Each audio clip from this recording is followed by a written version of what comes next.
শ্যামলী খুবই খিটখিটে। সারাদিন বৌমা রিনাকে কাজের খোঁটা দেয়। রিনার কোনো কাজই তার পছন্দ হয় না, আর রিনার রূপ তার দু চোখের বিষ। এদিকে বয়সের কারণে দিন দিন শ্যামলীর রূপের জেল্লা কমে যাচ্ছে বলে সারাক্ষণ রিনাকে দিয়ে নানা রূপচর্চার মিশ্রণ বানাতে বলে। শ্যামলী, রিনা, রিনা একবার এদিকে এসো তো। হ্যাঁ মা, বলুন।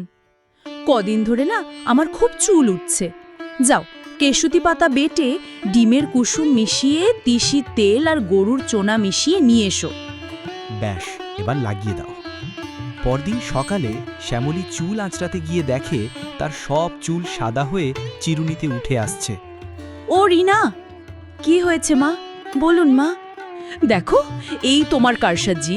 তুমি হিংসা করো আমাকে, হিংসা। আপনি যেটা বললেন সেটাই তো। ছি ছি ছি, হে ভগবান, এই কি বৌমা আমায় দিলে গো। শ্যামলী কাঁদতে কাঁদতে বাড়ি থেকে বেরিয়ে মাঠের দিকে যায়। এক সাধু গান গাইছিল।